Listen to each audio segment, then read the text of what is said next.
ఈరోజు నెల్లూరు కలెక్టరేట్లో grievance సెల్కి collector గారు, ఎస్పీ గారు, మున్సిపల్ కమిషనర్ గారు మరియు వాళ్ళ యొక్క సిబ్బంది అంతా ఉన్నారు. ఇప్పుడు దాదాపు ఒక 50 దాకా రిప్రజెంటేషన్స్ ఇచ్చారు. వాటిలో కొన్ని యాక్చువల్గా స్పాట్గా సాల్వ్ చేయడం జరిగింది, కొన్ని వెరిఫై చేసి సాల్వ్ చేయాల్సి ఉండి అది కూడా యాక్చువల్గా ఇన్స్ట్రక్షన్స్ ఇచ్చారు. డిపార్ట్మెంట్ వాళ్ళు వెరిఫై చేస్తున్నారు. కొన్ని రిప్రజెంటేషన్స్ రాష్ట్ర స్థాయిలో డెసిషన్ తీసుకోవాల్సినవి, కొన్ని వాళ్ళు అడిగిన వాటిలో క్యాబినెట్ లెవెల్లో డెసిషన్స్ తీసుకోవాల్సినవి, వాటిని ముఖ్యమంత్రి గారి దృష్టికి తీసుకోవడం జరుగుతుంది. ఇప్పుడు వచ్చిన వాటిలో ఎక్కువగా ఈ యొక్క రెవెన్యూ సైట్స్ డిస్ప్యూట్స్ అవి వచ్చినాయి. టౌన్ ప్లాన్కి సంబంధించి కొన్ని వస్తే యాక్చువల్గా కమిషనర్ గారు ఇమీడియట్గా అవి సాల్వ్ చేస్తున్నారు. అదేవిధంగా పోలీస్ డిపార్ట్మెంట్కి సంబంధించి ఒక కేసు వచ్చింది. ఎస్పీ గారు ఇమీడియట్గా వాళ్ళతో మాట్లాడటం, అది వైఫ్ అండ్ హస్బెండ్ మధ్య డిస్ప్యూటు, ఇమీడియట్గా దాన్ని కేసు ఫైల్ చేసి వాళ్ళు పిలిచి మాట్లాడి యాక్చువల్గా డిస్కస్ చేస్తారన్నారు.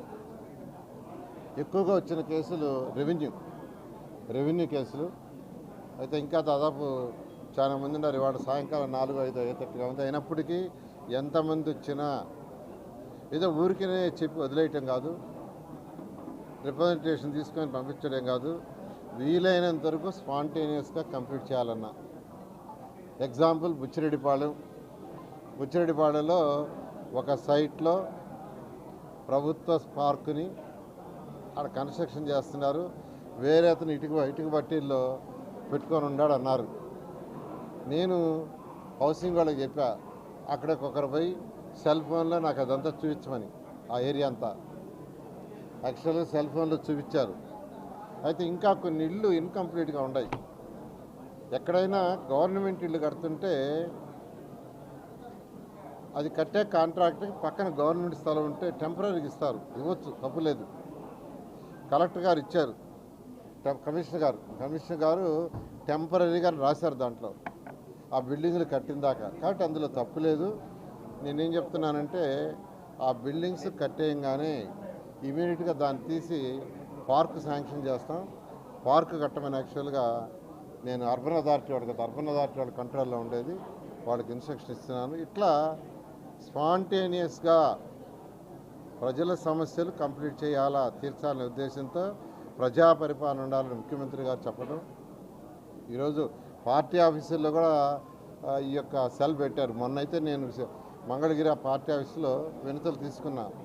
స్పాంటేనియస్గా అప్పటికప్పుడు రాష్ట్రంలో ఉన్న కలెక్టర్లకు అందరికీ ఫోన్లు చేసి సాల్వ్ చేయడం జరిగింది. అదేవిధంగా ఈరోజు నెల్లూరు రూరల్ అర్బన్ ఇద్దరు ఎమ్మెల్యే గారు కూడా ఇప్పుడు అక్కడ ఉన్నారు. ఆయనకి వేరే చిన్న పని నుండి చెప్పారు యాక్చువల్గా. అందువల్ల ఎంతమంది వచ్చినా ఎన్ని గంటలైనా ఇవాళ అన్నీ తీసుకొని సమస్యలు తీర్చడం, అప్లికేషన్ తీసుకోవడం కాదు. ఇక్కడ స్పాంటేనియస్గా చేయగలిగిన చేయటం, లేదు ఏదైనా డిస్కస్ చేసి చేయాలంటే చేయటం, లేదా రాష్ట్ర స్థాయిలో ఏదైనా చేయాలంటే సీఎం గారి దృష్టి తీసుకుని చేయటం జరుగుతుంది. ఇది నేను లాస్ట్ వీక్ యాక్చువల్గా టౌన్ ప్లానింగ్ దాని మీద స్పెసిఫిక్గా పెట్టాను. ఆ రోజు ఎక్కువగా రెవెన్యూ వచ్చినాయి. టౌన్ ప్లానింగ్ తోటే రెవెన్యూ ఇష్యూస్, పోలీస్ ఇష్యూస్ వచ్చినాయి.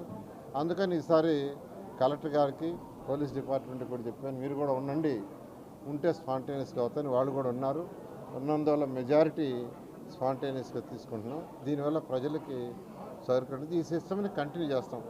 10 రోజులకు ఒకసారో 15 రోజులకు ఒకసారో ఈ సిస్టమ్ని ప్రజల సమస్యలను తీర్చడం కంటిన్యూ చేయడం జరుగుతుంది. Thank you. అక్కడ మంత్రుల్ని యాక్చువల్గా చేయమని ముఖ్యమంత్రి గారు ఇచ్చారు. అయితే నేనైతే ఈసారి ఎస్పీ గారిని, కలెక్టర్ని, కమిషనర్ గారిని, వాళ్ళ డిపార్ట్మెంట్ వాళ్ళందరినీ వచ్చి ఉండమన్నాను స్పాంటేనియస్ చేయాలని. ఇదే విధంగా అన్ని జిల్లాల్లో కూడా చేయడం జరుగుతుంది. యాక్చువల్గా స్టడీ చేస్తున్న హౌసింగ్ డిపార్ట్మెంటు టిట్కో ఇళ్ళని కట్టింది. ఆ ఇళ్ళని హౌసింగ్ డిపార్ట్మెంట్ వాళ్ళు కట్టారు. మన ముఖ్యమంత్రి గారు రివ్యూ చేశారు. ఒకసారి అవన్నీ విజిట్ చేయమని మంత్రులకు ఆదేశించారు. అవి విజిట్ చేసి ఏం చేయాలి, ఎలా చేయాలనే దాని మీద త్వరలో డెసిషన్ తీసుకుంటాం.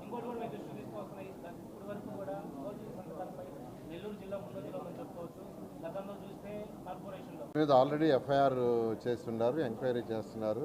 ఖచ్చితంగా ఏది కూడా వదిలేది లేదు. ప్రజల యొక్క ప్రజల యొక్క సొమ్ము దుర్వినియోగం ఏది వదిలేదు. నాకు తణుకులైతే అది బాండ్స్, టీడీఆర్ బాండ్స్ 700 కోట్లు ఫ్రాడ్ చేశారు. దాని మీద ఆల్రెడీ ఎంక్వైరీ రిపోర్ట్ వచ్చింది, సీఎం గారికి పంపించున్నాను. సీఎం గారు దాని మీద ఫర్దర్గా ఇచ్చే డైరెక్షన్ బట్టి ముందుకు పోవడం జరిగింది. అదేవిధంగా నెల్లూరు లేఅవుట్ కూడా మీరు చెప్పినట్టు ఆల్రెడీ ఒక ఎంక్వైరీ కమిటీ చేశాం. వాళ్ళు రిపోర్టు నిన్న యాక్చువల్గా సబ్మిట్ చేశారు, నేను ఇంకా చూడలేదు. ఆ రిపోర్ట్ తీసుకొని సీఎం గారితో మాట్లాడి చేయడం జరుగుతుంది. అదేవిధంగా నిన్నే నాకు తిరుపతి కూడా కంప్లైంట్ వచ్చింది, కడప, ఇట్లా అనేక జిల్లాల్లో పరిపాలన అంటే ప్రజా పరిపాలన లేకుండా చేయడం జరిగింది. వాటన్నింటి మీద ఎంక్వైరీ చేసి ఖచ్చితంగా లీగల్గా యాక్షన్స్ తీసుకోవడం జరుగుతుంది. Thank you.